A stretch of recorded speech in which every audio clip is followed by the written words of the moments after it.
A Rádio USP apresenta USP Analisa. Meia hora analisando assuntos atuais que envolvem a vida do cidadão e da universidade, sempre com um convidado especial. USP Analisa.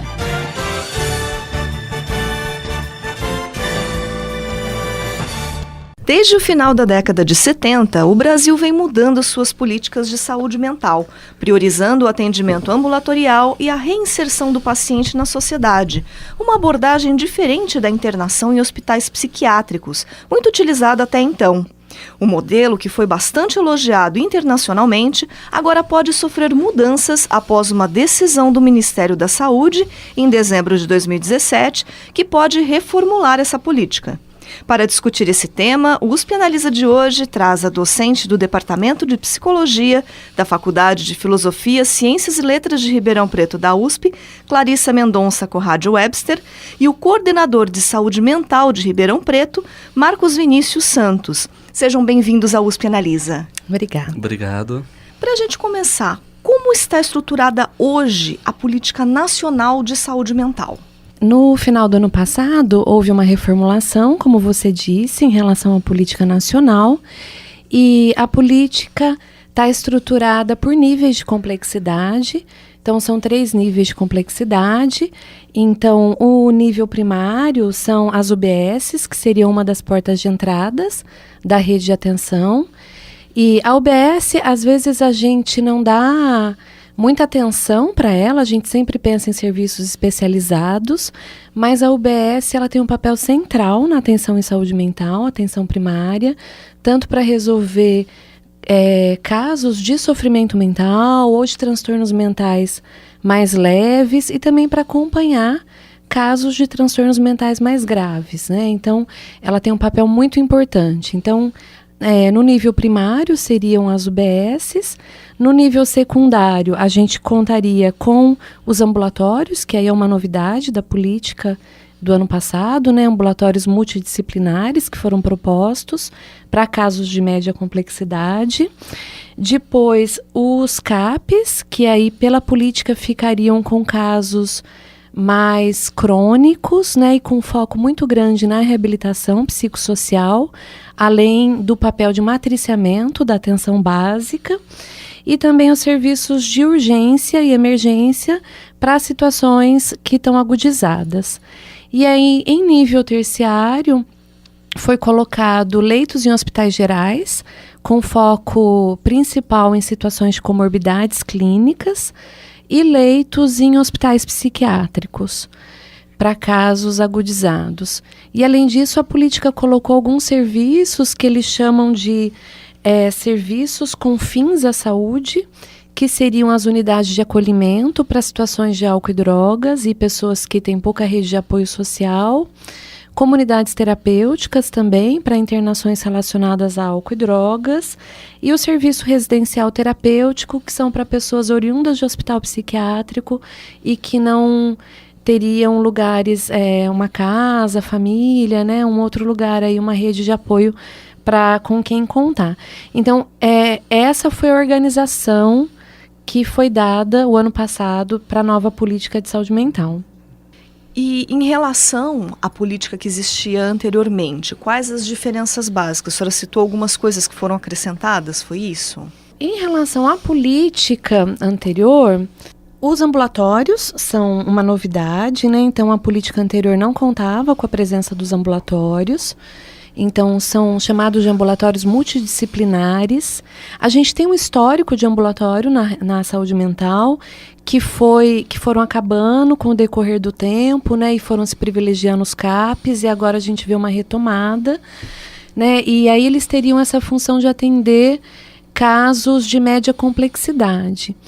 Acho que o que a gente tem que cuidar em relação aos ambulatórios é que eles são previstos serem ambulatórios multidisciplinares. Agora, a gente sabe que a gente tem uma história dos ambulatórios ficarem só centrados na figura do médico, só com consultas psiquiátricas e com prescrição de medicamentos. E a saúde mental, isso já é algo muito conhecido aí, tem muitas evidências em relação a isso, que ela tem uma multicausalidade, né? Os problemas em saúde mental são problemas que estão relacionados a várias causas, né? Então, tem diferentes razões psicossociais. Então, a gente ter um tratamento só medicamentoso é algo que não resolve muito, né? A gente tem que ter uma equipe multidisciplinar para estar cuidando. A proposta da nova política é de essas equipes serem compostas por psiquiatra, psicólogo e enfermeiro. Então, eu acho que, de uma certa forma, o ambulatório ele tem um papel importante, acredito eu, né? Porque realmente tem aqueles casos que não são tão graves a ponto de demandar uma atenção de um CAPS, mas que também não são tão leves a ponto de poderem ser acompanhados só pela atenção básica. Mas eu acho que esse é um cuidado importante mesmo, porque é um risco de ficar uma atenção muito centrada no modelo farmacoterapia, psicoterapia e prescindir das intervenções na comunidade, que esse é o mote do CAPS, né? A ideia de um cuidado no território, na comunidade, que trabalhe com a inclusão, com a reinserção, e o ambulatório, geralmente, ele tem uma outra proposta. Então, de uma certa forma, ele complementa, mas também existe esse risco, né? De realmente ficar uma abordagem muito centrada no modelo clínico tradicional, centrado no consultório, na consulta individual, que a gente sabe que não dá conta de toda a complexidade das questões da saúde mental, né? E geralmente quando a gente fala em política nacional de saúde mental, normalmente, né, o pessoal que está em casa imagina que seja só direcionado para quem tem algum tipo de transtorno psiquiátrico, mas na verdade essa política ela inclui até usuários de drogas, que estão inclusive até em algumas unidades que a professora Clarissa citou. Quem de fato está incluso nesse tipo de atendimento? Como que a gente pode explicar para o pessoal que está em casa? Eu acho que todos nós. Eu acho que um dos princípios do SUS, do Sistema Único de Saúde, é a questão da universalidade.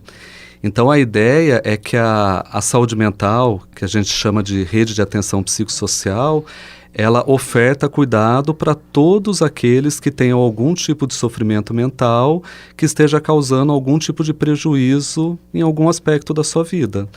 Então, a oferta é para todos. A gente tem ainda muito preconceito, muito estigma, as pessoas ainda têm uma certa resistência a procurar ajuda, mas a ideia é que a gente trabalhe com ações de promoção, de prevenção à saúde mental, que sejam acessíveis a todos. Inclusive, o que se vem trabalhando muito é a ideia de que a saúde mental está no nosso cotidiano. Ela atravessa o nosso cotidiano e que o cuidado em saúde mental ele é multifatorial, ele é intersetorial e que a gente precisa ampliar isso, né? Não focar só na questão da doença, do diagnóstico. É mais um trabalho de prevenção do que de cuidado paliativo, então, na verdade? Eu acho que tem, claro, o tratamento, a intervenção, nos momentos de crise, nos momentos de agravamento, mas eu acho que a ideia, assim como na saúde como um todo, acho que não só na saúde mental, é você poder trabalhar realmente com a prevenção e com a promoção. E promoção em saúde mental, acho que é principalmente qualidade de vida, né? Acho que isso retoma até aquilo que eu disse no início sobre a atenção básica, né? A importância da atenção básica. Então, quando a gente pensa, por exemplo, no sofrimento mental, então a pessoa teve uma perda na família, né? E ela está passando por um momento difícil, ou uma perda do emprego, né? Então, perdas que a família está passando por momentos difíceis, e aquilo não é um quadro, né? Que receba um diagnóstico de um transtorno mental, mas aquela pessoa está numa situação muito difícil. Então, participar, por exemplo, de grupos comunitários num serviço de atenção básica, isso é cuidar da saúde mental. E aí vai na direção do que o Marcos está apontando, de ajudar a prevenir, né, que aquele sofrimento mental se transforme em um quadro mais complexo, mais complicado, né? Então, inclui a todos nós, né? E essa rede que a gente está falando, né, que teve algumas alterações ano passado, ela é fruto de um processo que começou lá no final da década de 70 e culminou na aprovação da Lei Federal de Saúde Mental, que é a 10.216, Que avanços e que problemas vocês veem na implantação dessa política de saúde mental em relação ao tratamento dado anteriormente a esses indivíduos lá na década de 70? O que evoluiu de lá para cá? Eu acho que a gente só teve avanços, né? Não dá para falar de retrocessos, né? Acho que o principal avanço da Lei 10.216 foi considerar os direitos da pessoa que está em tratamento. Então, a gente tinha um histórico antes disso de tratamentos, que a gente fala até entre aspas, né? Em serviços, em hospitais psiquiátricos, principalmente, né? Os hospitais, eles geravam muito lucro, então esses hospitais foram crescendo pelo Brasil, internações muito longas, que a gente não via muito resultado, sem um plano terapêutico, né? A gente tem muitos relatos, documentos, fotos históricos até dos abusos, de torturas, né? De situações assim, que as pessoas realmente eram tratadas como animais dentro de muitos serviços.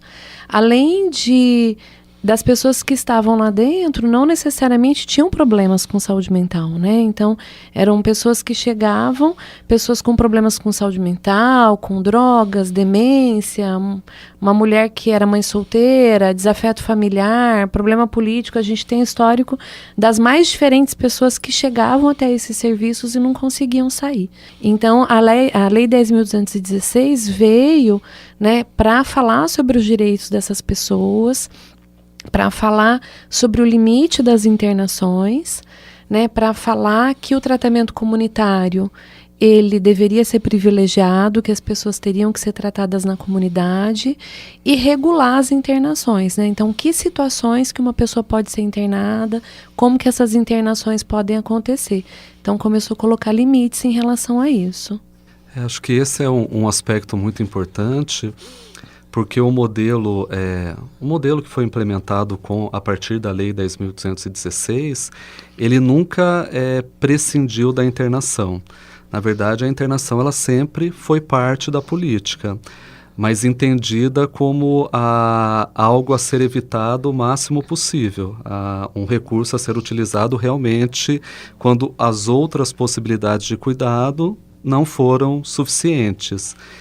E eu acho que é importante também ressaltar que a lei, né, que foi aprovada em 2001, ela foi a culminância de um processo de décadas de luta que surgiu nos movimentos sociais. Então, movimentos sociais que conseguiram transformar essa luta em uma política pública, um movimento que começou com os profissionais, vendo essas violações, profissionais que perceberam a desumanidade do tratamento que era oferecido, e com isso se juntaram também os usuários, os familiares. Esse movimento foi ganhando força.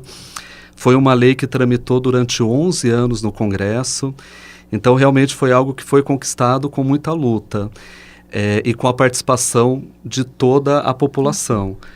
Isso, inclusive, é uma crítica a esse novo modelo, né? Essa reformulação, porque foi uma mudança que aconteceu se processando de uma maneira muito rápida e quase sem nenhuma participação dos espaços de controle social. Então, essa nova política de saúde mental, que foi aprovada em 14 de dezembro do ano passado, ela não passou pelo Conselho Nacional de Saúde, ela não passou pelo Conselho Nacional de Direitos Humanos. Inclusive, quando ela foi aprovada, na Comissão Intersetorial Tripartite, que são os gestores da saúde, o presidente do Conselho Nacional de Saúde pediu a palavra e não lhe foi permitida a palavra. Então, isso foi uma política que veio sem esse histórico de uma discussão mais ampla. Eu mesmo tomei um susto. Eu fiquei sabendo das mudanças, acho que 3 semanas antes de elas serem aprovadas, e mudanças que, enquanto gestor da saúde, me impactam diretamente. Então, eu acho que isso é uma coisa que gerou realmente um certo constrangimento, né? Como que uma política tão importante é aprovada sem ampliar a discussão. E numa área que tem um histórico de muitas discussões, né? De muita participação. E que precisa também, exato, né, professora? Exato.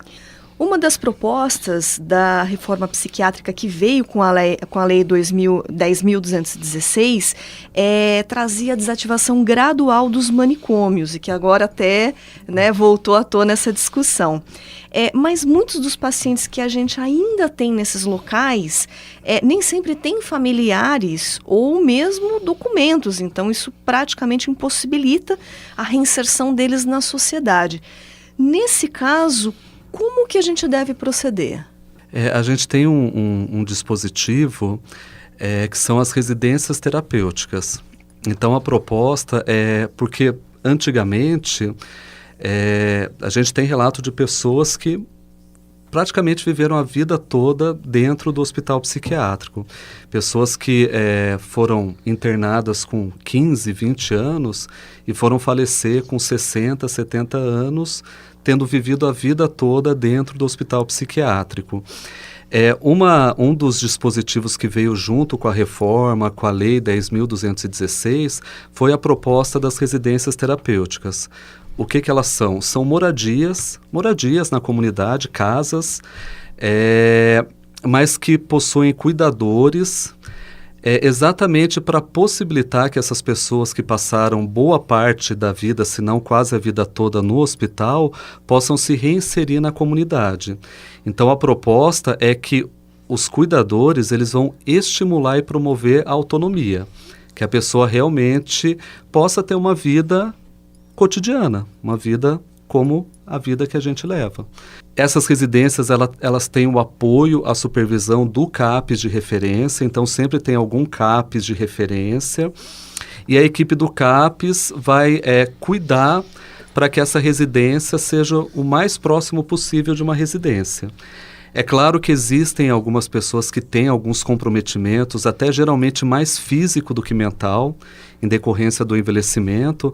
A maioria são pessoas idosas, então que têm alguns comprometimentos que precisam de um cuidado mais intensivo.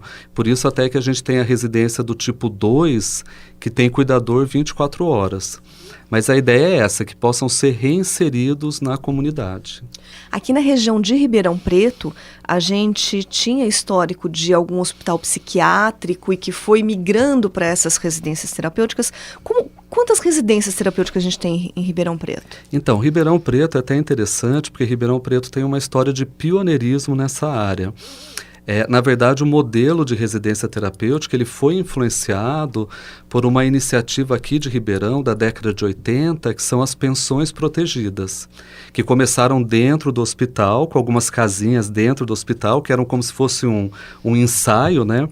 O hospital que eu estou falando é o Santa Teresa aqui de Ribeirão. Ainda tem essas casinhas lá e essas casinhas foram gradativamente saindo para fora do hospital. Então, Ribeirão Preto foi pioneiro nesse sentido, muito antes da lei ser aprovada. Hoje, em Ribeirão Preto, a gente tem 5 municipais e 6 estaduais. Então, são ao todo 11 residências terapêuticas, 82 moradores. Então ainda tem bastante gente sendo acompanhada nessa... E ainda tem muita gente no hospital esperando para ir para uma residência. Então, o Santa Teresa aqui em Ribeirão, que ele já foi um hospital que chegou a ter mais de 1.000 pacientes, hoje ele ainda tem em torno de 80 moradores que esperam para poder um dia estar saindo do hospital. E interessante que uma pesquisa realizada no Hospital Pinel, né, que é uma das grandes referências nacionais na área, e foi divulgada em 2014, mostrou que ainda existem casos, principalmente de crianças e adolescentes, que são internados por decisões judiciais, mas que não necessariamente apresentam um comportamento para serem mantidos na instituição, que muitas vezes eles já foram internados tantas vezes que eles se identificam mais com a vivência no hospital psiquiátrico do que na sociedade. Vocês acham que ainda falta compreensão por parte da justiça na hora de analisar esses casos? Eu acredito que sim. Eu acho que, na verdade, é até uma responsabilidade nossa, né, profissionais, especialistas, poder estar orientando, porque a justiça ela não tem como ter esse conhecimento específico. O que a gente percebe é que na grande maioria das vezes, os promotores, juízes, eles não têm conhecimento dessas outras ofertas de cuidado. Então, ainda existe no imaginário popular, a internação ainda é quase que o único meio de tratamento. Então, a maioria das pessoas, da população, inclusive juízes e promotores, desconhece essas outras possibilidades de ambulatório, CAPS, tratamento na comunidade. Então, o que a gente percebe é que a internação acaba sendo a via de regra e não a exceção.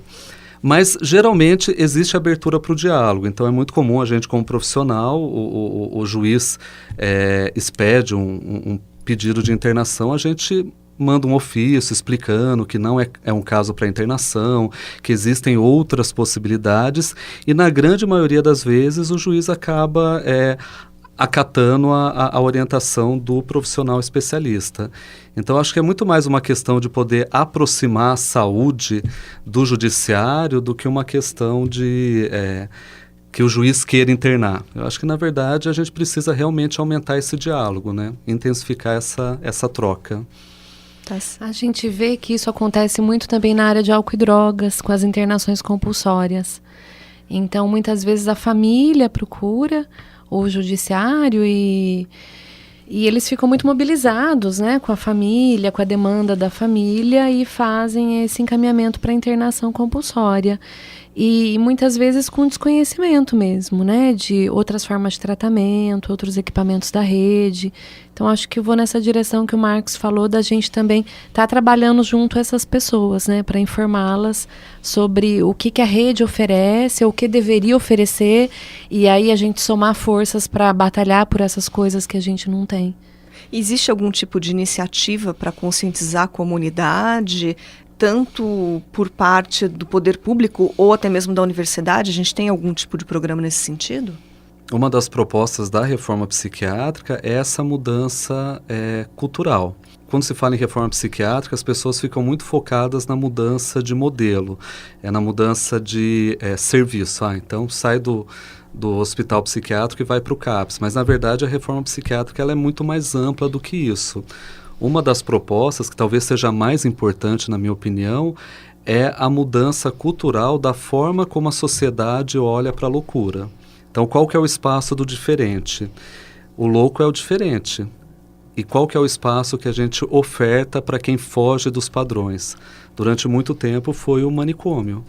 Então, esse trabalho cultural, esse trabalho na sociedade de mudança de olhar, a meu ver, é o mais importante. Ao mesmo tempo, é aquilo em que a gente é mais falho. Eu acho que a gente tem muita dificuldade nisso. Eu acho que o Janeiro Branco, apesar de ser uma campanha que eu tenho algumas reticências, mas é uma campanha que vem dentro dessa proposta de vamos ampliar o debate a respeito da saúde mental. Só temos que tomar muito cuidado com o risco de que esse debate não seja ampliado numa direção de medicalização.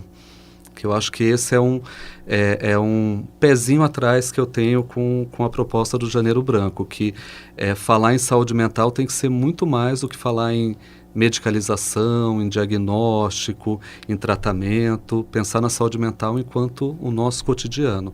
Mas eu acho que esse é um grande desafio que a gente tem, realmente poder trazer esse debate para a sociedade.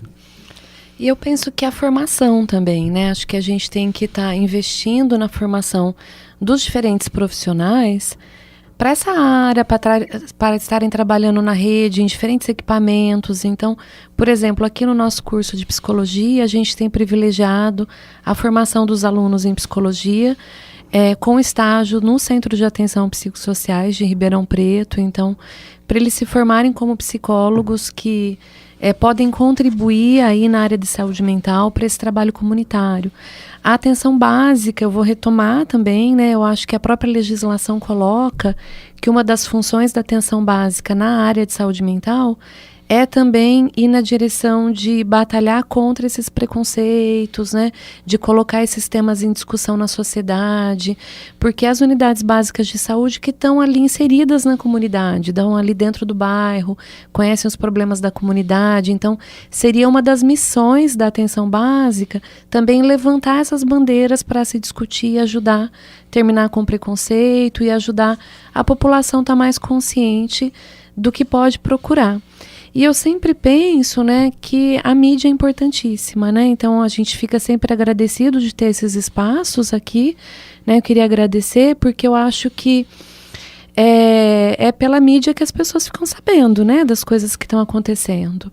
E a gente vê diferentes meios de comunicação reproduzindo muito essa visão que o Marcos colocou anteriormente, né, de que a internação é o único modo de se resolver problemas, trazendo questões relacionadas à saúde mental de uma forma muito estereotipada, associando a figura da pessoa que tem um transtorno mental com situações de violência, quando a gente tem muita literatura que mostra, né, que não é um grupo violento.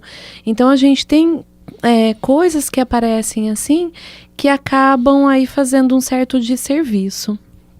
Voltando um pouquinho a essa discussão das alterações que a gente teve em dezembro do ano passado na política de saúde mental, então nós tivemos essa decisão do Ministério da Saúde que pretende reformular essa política, injetando recursos no atendimento hospitalar e deixando em segundo plano o atendimento ambulatorial, que era priorizado até então. Essa decisão suscitou inúmeras críticas de diversas entidades, embora seja apoiada pela Associação Brasileira de Psiquiatria e até pelo Conselho Federal de Medicina. Isso pode ser considerado um retrocesso? Bom, acho que a gente tem que pensar como as políticas são feitas, né? As políticas, elas nunca são feitas com bases em evidências científicas, né? As evidências científicas são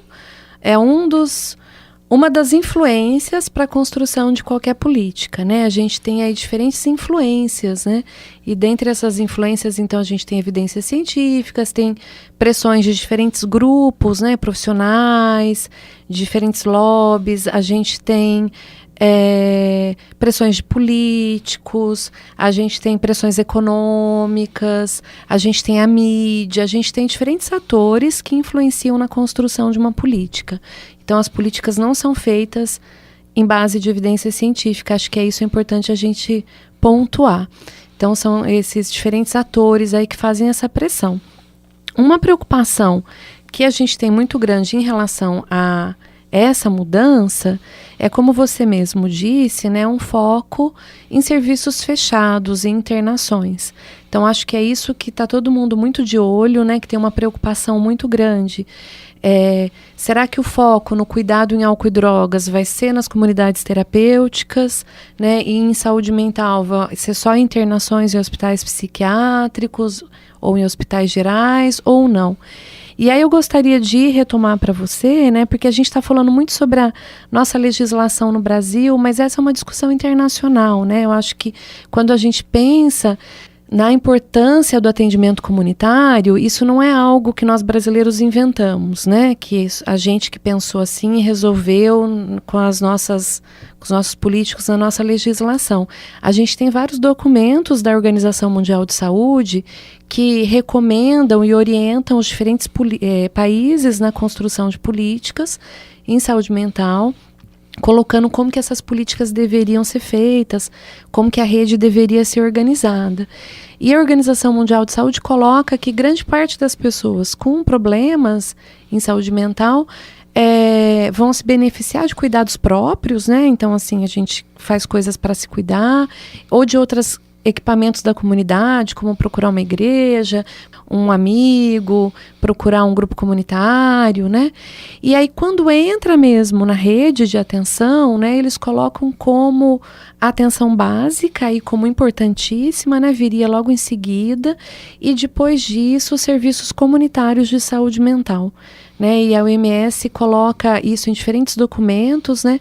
Que eles têm que ser muito fortalecidos, né? Tem que ter aí um investimento muito grande em cima dos serviços comunitários, e até destaca os benefícios que eles teriam em relação à internação, né? E coloca e exemplifica em muitos países, vai mostrando como que o investimento nos serviços comunitários diminui muito a necessidade das internações.